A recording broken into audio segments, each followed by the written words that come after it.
welcome back to Evening Lineup. Okay, here we go. Let's pick back up with tradition. Last week we showed some great music clips from Liv, Chris, and our Blue Ridge PCs. We're going to dive even deeper into the tradition of Equinunk and Blue Ridge in a series of podcasts with Equinunk and Blue Ridge alumni, Blue Ridge Color War Chiefs, Equinunk Color War Chiefs, and that's where we are going to start tonight. So, our assistant head counselor at Equinunk, John Chandler, has brought together two incredible Equinunk men, two fantastic chiefs, Red Tradition Chief Jeremy Kalina and Gray Family Chief Seth Davis, opposing one another in 1990. They're going to share their journey through Equinunk, their 3.5 days of intense color war, and where life has brought them now. I really think you're going to enjoy this. We're excited to bring some Blue Ridge Chiefdom to you in the future. Have a great time. Enjoy tonight's evening lineup. Have a great weekend, everyone. Welcome, Camps Equinunk and Blue Ridge, for the first of what I hope is going to be a number of alumni conversations. Tonight, I am very lucky to be joined by Jeremy Kalina and Seth Davis, the 1990 Color War Chiefs, which was my upper senior summer. So a welcome from me, John Chandler, and we are going to talk about two of our favorite topics, and that is camp and color war. So guys, thank you so much for sitting down for this call tonight. 30-year anniversary. How about that? 30 years. Since you were chief, 35 upper seniors. Correct. Where the gray is showing. Yes, because gray is the superior color. So you like to think of yourself as a red person, but the gray is overtaking your whole being. That's how gray rolls. And it's color war. Can we just start with the final score? I think that's a good place to start. Or is that giving it away? If you want to give it away, we can tease if you want that the upper seniors in 1990 won tennis. So we can go. The gray upper seniors. So Jeremy and Seth, you guys obviously been in camp a long time. Seth, you started first. What was your first summer, Seth? 1979. I was an upper sophomore in bunk 7, and that was when the bunks started at 4. So the youngest bunk was 4. And I was an upper sophomore in bunk 7. All right. And Jeremy, you came 2 years later? Yeah, I started in 81, but the tragedy of my camp experience was that I visited in 1980 and saw Kevin Misher hit the winning shot, which sent me on an obsession with winning the upper senior game that didn't quite work out for me. But my first actual summer was in 81. I was an upper junior, now called cadet. Do you know that all these years that I know Jeremy, either I forgot or didn't know that you were at that game. I knew you started in 81. I didn't realize that you were at the Misher game. Yeah, they let 10-year-olds be there late at night. We stayed at the Ritz. They allowed parents to come up. It was, not like it is now. Now, why were you there, Jeremy, if you weren't in camp? My brother was in camp. He was there from 80 to 82. He was an upper senior in 82. So, that's the only reason I was visiting. Okay. So, that's certainly, I guess, your literally your first color war memory, which is a pretty good place to start. It's, one of the moments that has been a recurring greatest, great moments in color war history. That's definitely in the pantheon. Seth, what's, kind of your earliest memory or memories of your first color war that really stand out? I think the first thing that would come to mind is the break. 1979, it was in the mail. And, you're an upper sophomore. You don't really know what's going on. Broke it in the mail that year. And I didn't know, there's so much that I didn't know. Obviously, I don't have a ton of memories from it, but the chief was a guy named Jimmy Dale, who was the head of the waterfront. And he was a Scottish guy with a very thick Scottish accent. And so our team name was the Red Scotsman. And I didn't know from like team names, but I remember in his thick Scottish accent, the mantra was pride, courage, never give up. Pride, like that was the cheer. Pride, courage, never give up. Pride, courage, never give up. And that was the Red Scotsman cheer. And I also remember, by the way, from that summer, again, not being aware at the time, a huge campaign on the part of the upper seniors to make Jeff Stevens chief. Jeff it was only his second year as a counselor, but he was the first guy to really make mess hall speeches. He was the one who came up with who are we, what are we, all that stuff. And the upper seniors really wanted, I remember in the mess hall, we want Stevens to be our chief. And again, not knowing what was going on. And Jeremy, for you, memories of your first actual color war. I mean, obviously, to kick it off with Mr. Shot is tough. Yeah. Tough to come back from. But your first color war that you were, participating in. Yeah, in '81, when I was an upper junior, I remember specifically Doug Chevelle was the strongest man in the history of camp, arguably. He was a football player. He was just a legendary strongman, and he was my chief for the Red Dynasty. And we had our post-break gathering in the freshman house. That's where the red team met.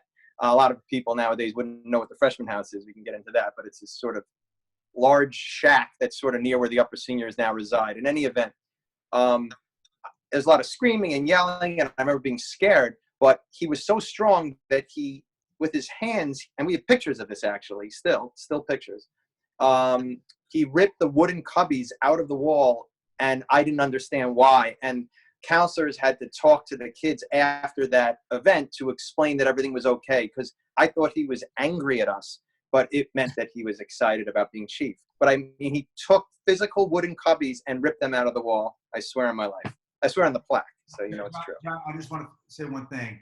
My true first color memory, and I'm only doing this because we all know and love this person. My parents actually, similar to Jeremy, took me up to camp to visit in 1978. I distinctly remember pulling up the road back when cars could drive on the road, parking at the tennis courts. Very first human being at camp I ever met and saw was Ed Lara, Chiefy. And my parents, who had been to camp, knew him. Went into the mess hall, 1978 color war. Danny Kotcher was the chief of the Gray Fever. Saw my parents, he knew them. He said, "Oh, is that your son?" He's with me. Sat me at his head table during color war, and I watched the Gray Fever mount this great comeback. And I'll never forget being in the social hall, and think about this now as a visiting 8-year-old boy, climbing on top and sitting on top of the basket and watching the celebration of the great team with Danny Kotcher walking around holding a wooden thermometer of the Gray Fever of the great comeback. So to this day, Danny is always the guy who put me at his head table during color war, 1978 Gray Fever.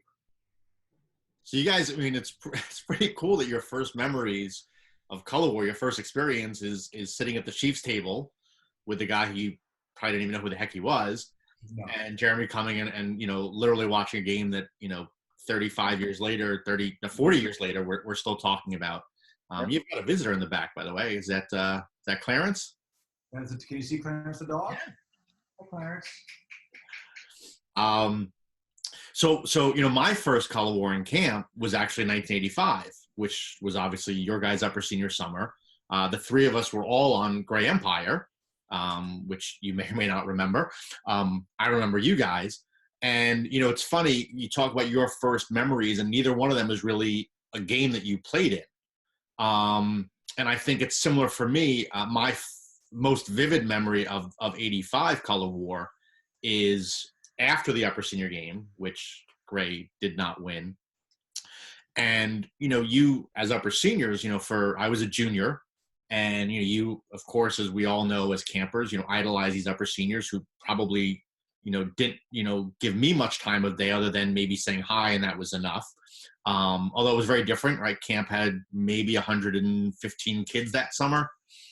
But my most vivid memory is after the game going into the Science Shack, which is now where the, I guess, outdoor gazebo next to the mess hall is, with the upper seniors hysterically crying. And I'm a 10-year-old kid who, other than being on a team with you, had no connection to you, bawling myself, and the entire team was sitting there hysterically crying. And I vividly remember, I want to say Seth got up first or Jeremy, but you guys got up on the table together and gave like a rousing, we're going to go get them and it's okay. And knowing how sad you guys were about losing this game, which obviously, again, I had never seen, I didn't know what it meant, but I knew it meant everything just from looking at you guys, and just feeling so invigorated. And the theme kind of our team that summer, we were Gray Empire, but it was really Mike Trinkler with the that poem, right? The Winner. Yeah. And it was all about thinking you could do it. Right? If you think you can. Yeah. Right. Which coincidentally was on my fridge at home before I even went to camp. So that whole thing was weird. Can we just throw out there that despite all this loss and all these tears, we did win every single other game. It's just, it hurts me to focus so much. Jeremy's around the world map. You had to bring up the senior game. Well, we won, right. We won the war, and we won every other game. Time heals all wounds except for this one. This is what camp does. I mean, I am who I am today because of camp. I found out who I was and wasn't because of camp. So we have this whole drama about, whether you're upper senior chief in color war or chief in color war for your particular group. And, that honor only goes to 4 or 6 kids in the group. So the vast majority of the group is what we call alphabetical. So I was alphabetical as an upper senior. The cool kids are alphabetical. Yes, exactly. Which Jeremy is that. Jeremy's not. So, right? And I just remember thinking, this isn't right. And so I was the first one up on that table, and I got up there and said, hey, game is over. We're sorry we lost. We're going to get him tomorrow. Rah, rah, rah, 1, 2, 3.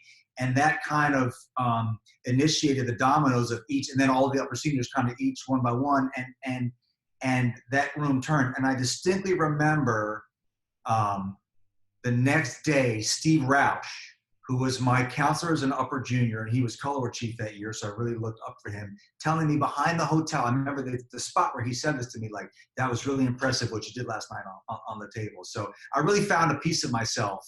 So when people say, oh, well, color war, and why is it so silly? Why is it so important? It's not necessarily about winning or losing. Obviously, we all want to win. It's what you learn about yourself and how you become who you are. And that was a very, very it's interesting that you picked out that scene because that was a very important scene in my life. And I really attribute a lot of my whatever success I'm enjoying now to that very moment. Which ironically was the worst day of my entire life. But yeah. Seth's right. He was the first one up. I have the video proof, and I will present it in the near future. And, Jeremy, maybe if you would have scored more and won the game, you would have had a son. I don't know, you know what? I wouldn't have had that moment. There you go. That's right. Yeah. I wouldn't be on CBS today. I wouldn't be thinking That's that. Right. Speaking of which, it's now kind of become a pseudo tradition, and just another thing that we miss out on this year. But can you tell us quickly the backstory? So for those who haven't seen it, most years when Seth is on during the Final Four or March Madness, the tournament, it's now become a running gag to show the clip of you scoring in the upper senior game. For those who haven't seen it, Jeremy has posted that on YouTube as well. In grainy VHS video of you banking a shot off of the wooden backboards in the hall. How did that come about? And to this day, I mean, is that still something fun for you that it gets on TV? Sure. Well, I did that because when CBS and Turner started producing the tournament together, and I went down there, and they have that whole thing from the Inside the NBA thing. And they would always show old video of like Steve Smith and, having the ball bounce off his head, or this thing of Ernie Johnson is this silly video that they call up. And it occurred to me that would fit in. But the whole key to it was the other people on the panel couldn't know that it was coming. So I got it through, of course, Jeremy, and he got it through David Mester, who was one of the upper seniors that year, got it to me on a DVD, and I gave it to the producer, and I told them only this part is cleared for air, but I intentionally told them to make sure you let it roll so it has me celebrating, because I was so excited that I remember shooting the ball, and as soon as it left my hand, I was like, oh shoot, like I definitely shot it too strong. It just came off my hand. So, it's the first minute of the game, and I was hyped up, and then it went in, I was surprised, and I was excited. So, that got dropped in. And so now they will air that at various points. And I literally never know that it's coming. Like, they never tell me, okay, at this point, sometimes it's on spur of the moment, like something happened, I'll like get the video, or whenever it goes on the air, I have no idea it's coming, including last year when I had the Inside the NBA guys, Barkley, Shaq, and Kenny, and Ernie, they made a little segment for my son Noah's bar mitzvah. And they used that. I didn't tell them to do it. They used that video. So Ernie Johnson calls it the shot. So we're refer to it around the shot. That's become a March Madness tradition for sure. And it was my assist. But move on. Let me tell you something. A no look pass. Well, no one. It was he throws a no look pass. There's no reason to throw a no look pass. there never was a reason to throw any of my no-look passes. I just did it out of habit. But the best thing for me is Seth is such a good friend that 95% of the time he makes sure to mention my name because he knows that builds me. Air Jeremy, that was the year that the Jordans came out. And to complete the circle, I wore original, and if you guys will sit there, of course, I never have these far. These are my actual game shoes, original Air Jordans, and my son Zachary this past year played in the game. He wore these shoes, not because of any sentimental attachment to his father, but because he loved the shoes, original Air Jordans. So these are the actual shoes I wore in '85. Yeah. Which was pretty awesome. As a spectator who knew the backstory, that was pretty great. So staying with 85, obviously, as upper seniors, that build up to the wars is, some of the best times that you ever have. Thinking back now, like, what do you guys remember about, specifically the build up and counselor chiefs and cheering? A lot of times that kind of becomes part of the story. If I recall correctly, again, as a junior who knew nothing, I knew there was definitely some tension about who was going to be counselor chief that year. Seth, can I jump in? Go for it. I usually don't ask permission. I just do. So 85 presented that once in a while situation where the assistant chief from the prior year, counselor assistant chief, does not come back. So Robert Wilkins and Corey Bell in 84 were assistant chiefs. And Wilkins came back to camp for a few days, but much like other people we know, love influenced them. And he came for a few days and he went back home to his eventual wife, Phyllis. And that left an opening. So the two first boosters were Robert Butwin and Michael Trinkler. They were both first boosters the year before. Robert Butwin was a year older. So generally speaking, people thought Butwin would be chief, but it was a very intense time because it was such a close call between the two first boosters, and we felt like it was our decision, when in reality it really was the administration's decision, right? But yeah. I mean, now Trinkler was my group head. He was the junior group head that summer. Yes. And yes. His brother was my counselor, Rob. And by the time we got to 1990, they told Seth and I, this is who your assistant chief is. These are your boosters. We had no say whatsoever except when it came to picking counselor picks. But 85 was the last time that a chief could just pick whoever they wanted. What was that? I mean, correct me if I'm wrong, and you would certainly be the one to know, but in 88, when Gary Bell was chief, and he makes Dave Dixon his assistant chief, who literally was his first summer in camp, that must have been some kind of a holdover of that time period, no? Well, no, get Seth. So they could say you could put... So he was on the list, even though it was his first year. Got it. Dixon also flew up the plaque, as did I in 87 as a JC, because 81, 82, 83, and especially 84, you didn't get a lot of counselors coming back and staying. There was this gap, and that's why they filled it with Beckman was first booster. I was second booster in 87, and even 88. As JC, what? JCs, you were second booster. Yeah. Because if you think about it, you had Greenberg and Lowe, but even 83 you had Gary Bell, 84 you had no one but Kenwood. So there just was guys didn't come back in those particular upper senior years. So, moving on now and thinking, obviously you kind of alluded to 1990. First of all, this is completely true. Jeremy and Seth are both wearing their Color War Chief shirts. That was not planned by any of us.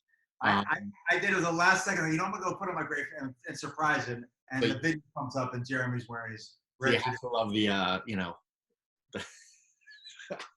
You got a great family one. So before we get to the war itself, you guys being chiefs in 1990 with, arguably the greatest upper senior group of all time as your campers. That's my group.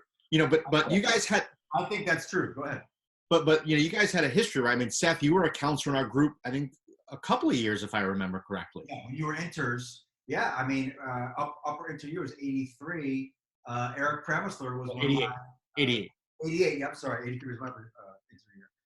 88, Premi was a camper in my bunk. And Jason Gershon was in the bunk, and his son. Sage, yeah, Sage Gershon. His dad was a camper, so. Yeah, we had a lot of history in the group, for sure. And I was always a senior counselor. I got lucky in that way. And as a result, I had you guys, in 90, I had you guys like I had Lucier and Gutterman. You know, I was there in '89 also with all those guys, so I knew them from that. Yeah, pretty good group. You know, I mean, it's now 30 years later. Two of us still there, which is pretty good, and obviously a bunch of guys who have kids in camp, as you alluded to. You know, Jason Gershon, Steve Schoenfeld. You know, pretty good representation, and obviously during Color War, some of our esteemed judges, which is great. So we talked about '85 and Jeremy's role, perhaps Machiavellian role in getting Trinkler cheered first. And in 1990, we obviously had a really big split. You know, that was probably the largest upper senior group, if not ever, certainly in decades. We had 28 campers. I know that also because when we voted, and it was a very organized vote, we were split 14-14. So Jeremy, by virtue of being a senior counselor, was consensus for us to cheer first. And then we literally were split 14-14 to cheer either Seth or Mark Beckman. Both of you guys, I mean, there were 4 assistants the year before, if I remember. Yes. Yes. Beckman, Asayoff, Kalina, Davis in '89. So, you know, that was pretty heated, and really within our group, which was and continues to be very close, that was definitely a huge chasm between our two camps, if you will. How did that kind of play for you guys? I mean, obviously the two of you certainly being, you know, best friends and wanting to be Chiefs against each other, you know, but having other guys in your age group, obviously Mark, you know, was an upper senior with you guys. Yeah, how did that kind of play out for you guys through the course of the summer? Well, can I just start by saying I didn't know it was 14-14. How did the tie get broken there? Was it? I actually thought it was more. Beckman got cheered second. I actually thought it was. I didn't think I got wiped out, but I didn't know it was that close. Oh, no. The initial, hey guys, let's just, you know, all right, Jeremy's first, great, let's vote, and it was 14-14, and then we began, you know. Who knifed me? Yeah, no, don't name me. No, I mean, it really then became. Who was the Judas? Who was he? It wasn't me. Yeah. But there were really heated, you know, we had to find a way to break it. And we, you know, again, in that same senior lounge, which is a very generous term for where that place was. It was really heated. There were arguments. I mean, it was, and we had to come up with, you know, we had a tie break somehow. And I couldn't recall, I'm sure Jason Ross or someone might remember, you know, the exact, you know, who changed votes or who did whatever. But, you know, I was the tally. I mean, I was, you know, making the check marks. I remember going, rest of you, we've got a tie, you know, now what? Right. Yeah. I don't think I knew that. That's interesting. Well, Yeah. to answer John, your question, John, a couple of things. First of all, you know, Mark and I were always very, very good friends. Mark Beckman. Of course, we were upper seniors together, and I always really liked him. I wasn't necessarily one of his closest inner circle friends, but obviously very good friends. It was awkward that summer between me and Mark. It was from day one because we really didn't know how it was going to go. I had these shirts made up before the summer to be ready. I was reasonably confident, largely because my recollections, I had a higher leadership position in camp than Mark did. And so it was definitely awkward with me and Mark that summer. And listen, Mark Beckman is maybe the single most charismatic counselor I've ever seen come through Equinox. So if I were an upper senior, I probably would have voted for Mark Beckman. And I kind of knew that. So I knew I was up against it in that regard. I'm sure obviously you both will remember a couple of things. First of all, back in the day, do they still write on the hill, John? No, that's kind of gone the way of many things in camp, which would be a great topic for another. Toilet paper, and I think Butwin actually kind of helped to invent this, where the upper seniors would write on the hill using wet toilet paper, and you could write out words. So I remember Jeff Zimmerman the night before showing me rolls of toilet paper, like, we're going to write on the hill. So they wrote on the hill something like SD for Chief. So they were cheering Beckman second in the mess hall. And then I know that Jeremy remembers this was, we arranged for my bunk and my group in the juniors to start a We Want Davis to be our chief cheer, and that my supporters in the upper senior group, of which I believe you were one, I remember Lucier especially like that as soon as they cheered "We Want Davis," that my upper senior supporters would join in on that cheer, and they would get a big "We Want Davis" to be our chief cheer going through the mess hall. And the Beckman guys were completely blindsided by that, had no idea that it was coming. So they get up and they're cheering for Beckman. It was kind of like this fratricidal moment. And I do remember being in the mess hall, catching Mark's eye across the mess hall, like laughing, like, this is pretty funny. So, and that moment, that moment, again, I mean, so now, the idea should be that the upper seniors come together and we vote, and whatever it is, that's our selection, and our group is going to kind of go forward with that, and we didn't. And that, got pretty ugly within our group as well. I mean, knowing that, however many days later there was going to be color war, and one of you two was going to be chief, and how the quote unquote, losers supporters, were going to respond to that. And it's happened through, there have definitely been summers. I mean, when I was chief, there were 4 of us who had, all been in camp the year before, all the same age. Again, to your point, we all had leadership roles. 2 of us were group heads, 2 were assistants, but we were all in the mix. And, we very clearly, the first day of camp, kind of the 4 of us sat down and said, just whatever's going to happen. Let's just go have a great summer. But it wasn't contentious. I mean, the upper seniors, when they voted, I think they could, they voted Shire and Gary 1-2, but I don't think there was the same, passion or fervor. I don't think that Jeff or I had, the support of the upper seniors the way that you had at least half of them. Right. I just want to also say about Bex that a lot of people thought he would have been chief because he was the highest person on the plaque when we were 17. He was first booster. I was second booster. And the way it went down, it didn't happen that way. But I remember feeling terribly guilty. I spent the whole summer trying to undermine him being chief, believe me. But once it happened, he came up to me. I mean, I can remember it like it was yesterday. And because I was being too accommodating to him. I almost wanted him to kind of I didn't want him to be co-chief, but I had this weird guilt.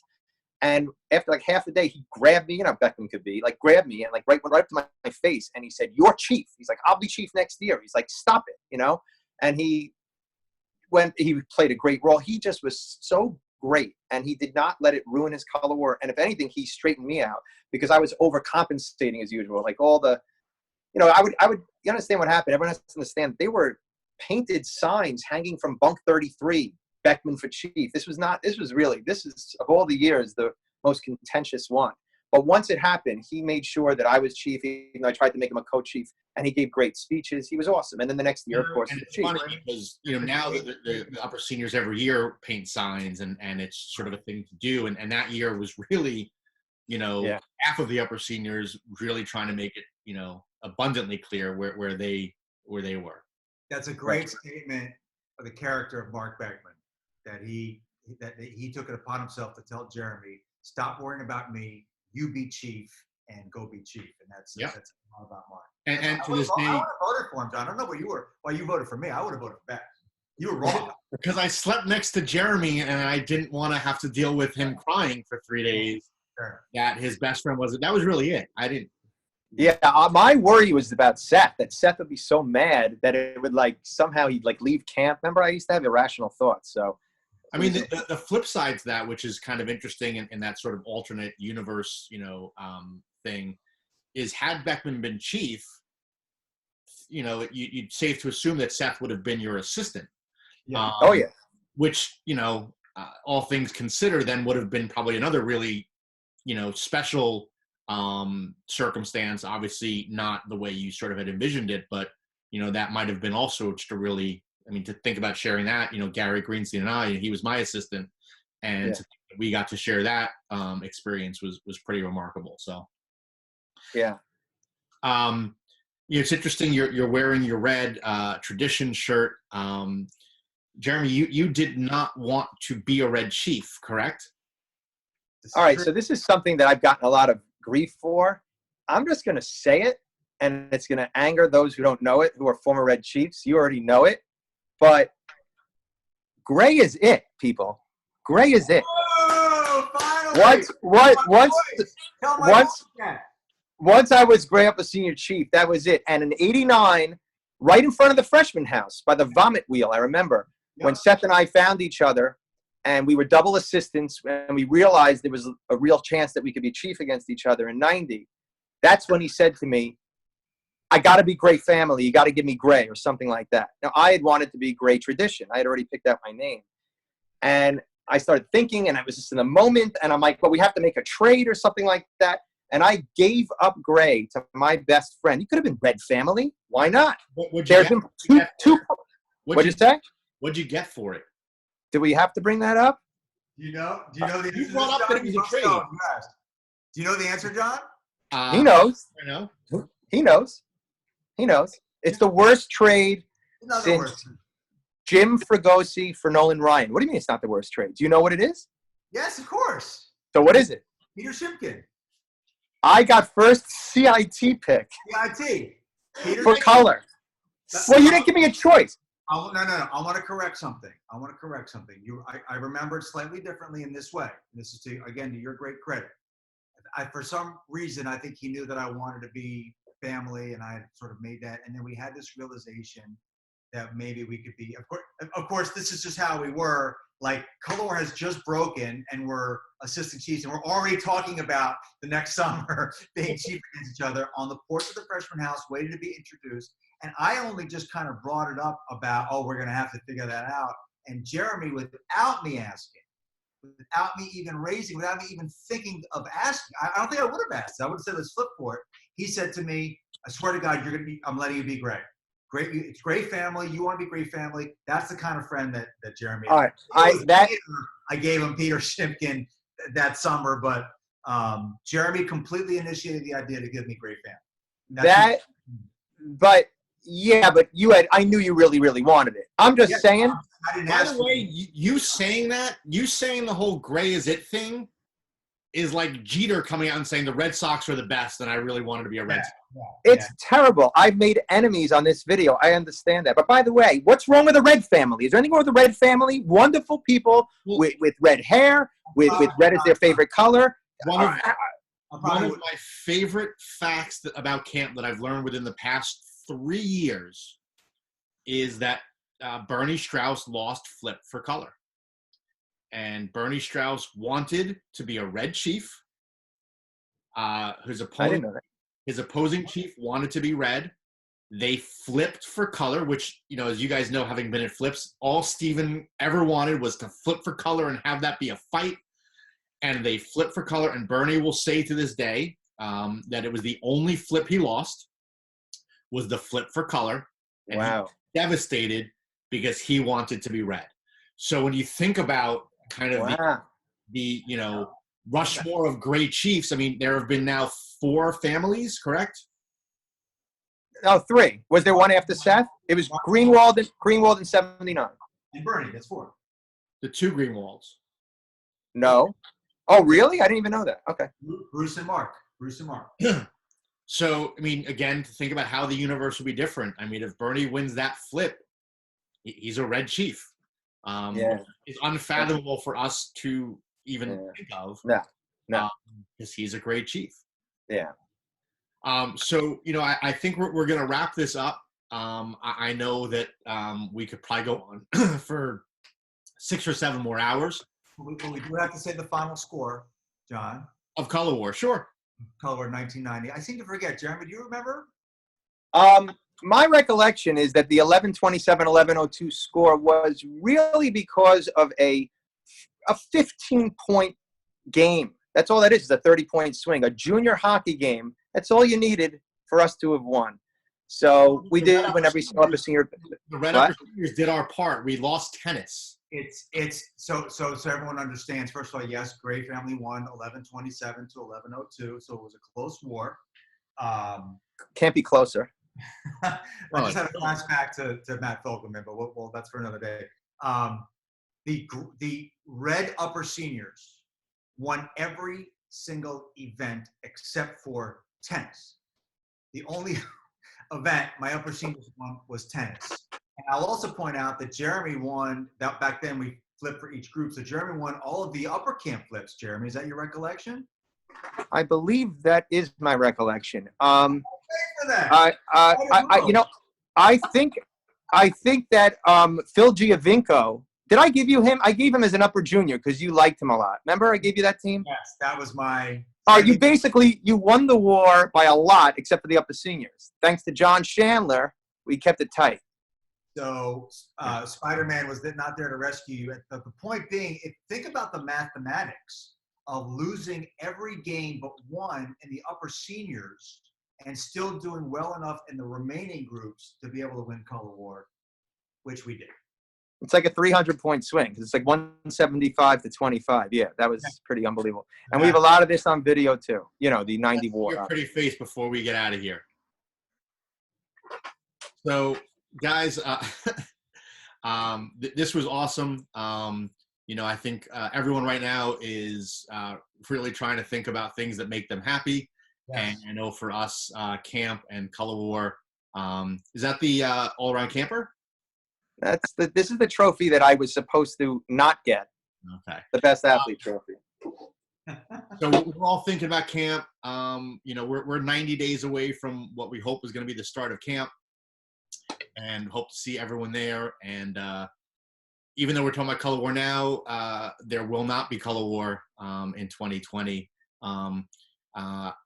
So don't even ask, because we're talking about the past and not the future. But Seth and Jeremy, thank you guys so much for spending this time. You know, we know that we will see you up at camp this summer. You know, if there were to be a Color War, we know you guys would be out there judging and having a great time. But either way, hopefully we'll be able to do this again. And thanks so much for your time, guys. Love you. Love you, John. 1, 2, 3. Wait. I have one final question. This is 1985. What year will you two be opposing chancellorship? Yeah! Let's go for 89 with a little popularity, but probably 90. 1990. Well, we'll see you back in 1990. Yeah!